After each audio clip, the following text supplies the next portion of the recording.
है। जो साहब मणिपुर पिछले 2 महीने से ज़्यादा समय से जल रहा है और केंद्र में भी बीजेपी की सरकार है और मणिपुर में भी बीजेपी की सरकार है। आज़ाद भारत में पहली बार देखा गया है कि नग्न करके महिलाओं को रोड पर घुमाया गया और सरकार जो है वो मुंह में दही जमाए बैठे। कैसे देखते हैं पूरे प्रकरण को? बहुत दुर्भाग्यपूर्ण है और सरकार की जिम्मेदारी है कि भारत के प्रत्येक नागरिक को वो सुरक्षा प्रदान करे, देश के अंदर एक सौहार्द का वातावरण पैदा करे, सब लोग आपस में मिलजुल कर रहें और देश की प्रगति के लिए काम करें। लेकिन जो अभी पिछले दिनों मणिपुर में हुआ, मैं तो देखकर हैरान हूं कि वहां की जो गवर्नर है, राज्यपाल है अनुसुईया उइके जी, उनको टेलीविजन पर हमने रोते हुए देखा।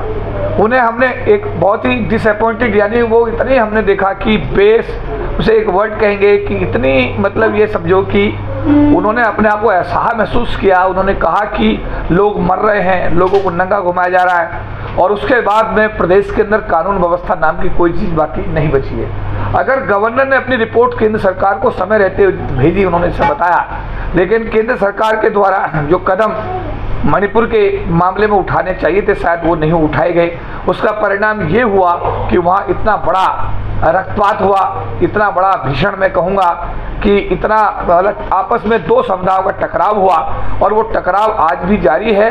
और उसको जो हमारे समाज के अनुसूचित जनजाति समाज की 2 महिलाएं हैं, उनको नग्न करके इस तरीके से सड़क पर घुमाया गया। मुझे लगता है कि ये तो लोकतंत्र की इससे बड़ी हत्या और कोई नहीं हो सकती। मेरा कहना है कि मणिपुर सरकार को तत्काल प्रभाव से बर्खास्त किया जाए और वहाँ पर राष्ट्रपति शासन लागू करके वहाँ कानून व्यवस्था बहाल करने की दिशा में केंद्र सरकार को पहल करनी चाहिए।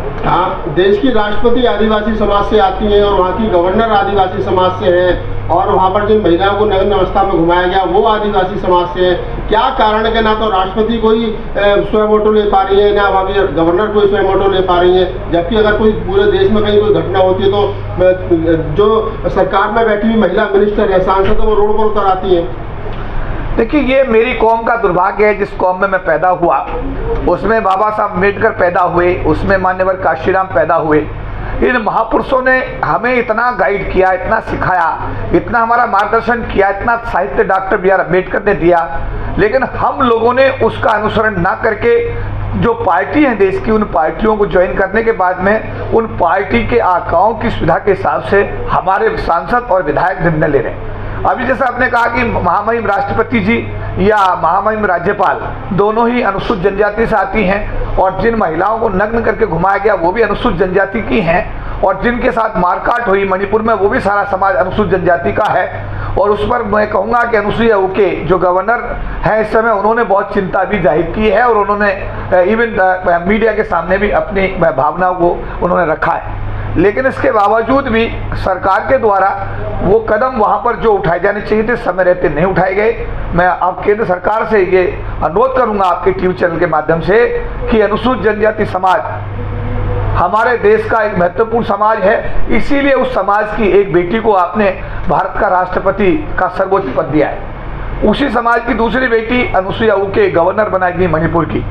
ऐसी स्थिति में मणिपुर का जो आदिवासी समाज है उसके साथ जो अन्याय और अत्याचार हो रहा है उसको रोकना और उनको न्याय देना केंद्र सरकार की भी जिम्मेदारी है और राज्य सरकार की भी जिम्मेदारी है। लेकिन राज्य सरकार तो वहाँ पार्टी बन गई है। ऐसी स्थिति में केंद्र सरकार की ये महत्वपूर्ण जिम्मेदारी बनती है और मैं ये कहूँगा कि चाहे राष्ट्रपति महामहिम राष्ट्रपति जी हों द्रौपदी मुर्मू जी, चाहे गवर्नर अनुसुईया उइके जी हों और चाहे हमारे भारत के प्रधानमंत्री हों, इन सब लोगों को मणिपुर के अनुसूचित जनजाति समाज के दर्द को समझना चाहिए।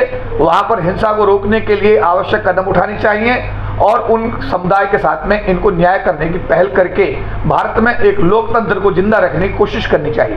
क्या सर ऐसा हो सकता है कि अगर राष्ट्रपति जी को रोका जाए तो वो काम नहीं करेंगे? क्या राष्ट्रपति जी के संज्ञान में ये है मामला तो वो तुरंत एक्शन नहीं ले सकते क्या? देखिए, यहाँ पर एक बात है, डिसीजन लेने के लिए राष्ट्रपति तो भारत का प्रथम नागरिक है, सर्वोच्च पद पर है संविधान के हिसाब से। और राष्ट्रपति की बिना मर्जी के तो कैबिनेट भी शपथ नहीं लेती है। प्रधानमंत्री जब शपथ लेते हैं तो राष्ट्रपति उनको शपथ दिलाते हैं। तो राष्ट्रपति का पद तो सर्वोच्च पद है भारत का। अगर राष्ट्रपति इसमें संज्ञान लेंगी या वहाँ की गवर्नर भी इसमें संज्ञान लेंगी तो मुझे लगता नहीं कि इसमें किसी प्रकार की कोई जो जायज़ी वहाँ पर हुई है उसकी पुनरावृत्ति करने की कोई हिमाकत कर पाएगा। लेकिन अभी आपने कहा कि इनिशिएटिव लेने की बात, इनिशिएटिव लेना ये हर इंडिविजुअल की अपनी सोच पर निर्भर करता है। हमने देखा फूलन देवी जी को हम याद करेंगे, उन्होंने इनिशिएटिव लिया, उनके साथ रेप हुआ, बलात्कार हुए, सामूहिक बलात्कार। उसके बाद जब उन्होंने इनिशिएटिव लिया तो वही फूलन देवी जो गांव की एक छोटी सी लड़की थी, वो बाद में मतलब यह है कि पूरे विश्व के सामने समझ नहीं पाता डांगू फूलन देवी के नाम से मशहूर हुई। और वही फूलन देवी जब उसने अपने सोच बदली तो वही भारत की लोकतंत्र में सांसद बनकर के लिए आई। तो मेरा कहना है कि ये सोच पर निर्भर करता है कि आदमी चाहे राष्ट्रपति बन जाए, चाहे प्रधानमंत्री बन जाए, चाहे वो आम आदमी रह जाए, उसकी सोच क्या है, उसकी सोच का महत्वपूर्ण योगदान है। तो मैं यही कहूँगा कि जो भी लोग भारत की सरकार को चलाने के लिए जिम्मेदार हैं, चाहे वो राष्ट्रपति के रूप में हो और चाहे वो प्रधानमंत्री के रूप में है, उनकी ये सोल रेस्पॉन्सिबिलिटी बनती है कि इस मणिपुर की घटना का गंभीरता से संज्ञान लिया जाए और जो दोषी लोग हैं उनके खिलाफ त्वरित कार्रवाई की जाए और एक ऐसा संदेश दिया जाए जिससे भविष्य में ऐसे मणिपुर को रिपीट करने की सोच भी ना सके। सर, विपक्ष के 20 सांसद मणिपुर पहुंचे और जो है वहाँ पे दोनों समुदाय से मिले, कुकी और मैतेई समुदाय से मिले। आपको क्या लगता है कि आदिवासी समाज से मिल लेने से न्याय मिल जाएगा या विपक्ष की राजनीति चमकाने का एक तरीका है ये?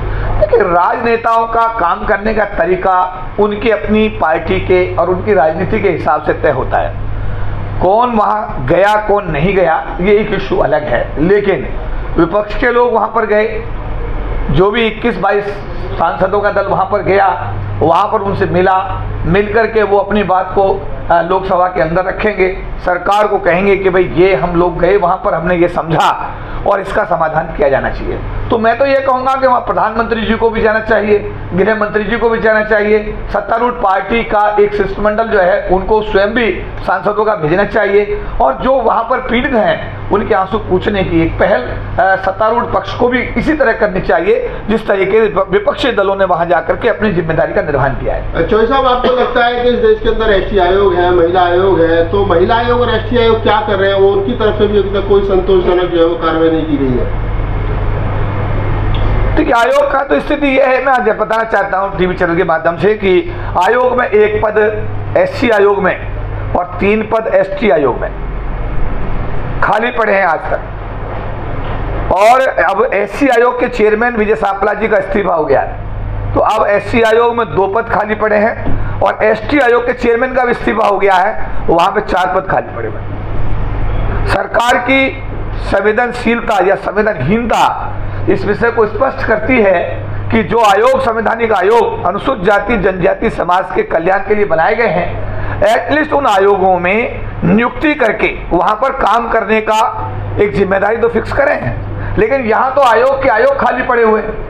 ऐसी स्थिति में जो अभी आपने कहा कि आयोग, जो भी लोग वहां पर आयोग में इस समय हैं, उन्हें अपनी जिम्मेदारी समझनी चाहिए और इस पे गंभीरता संज्ञान लेकर के वहां जाकर दौरा करना चाहिए और जो पीड़ित परिवार हैं उनको मदद देने की हर संभव कोशिश करनी चाहिए।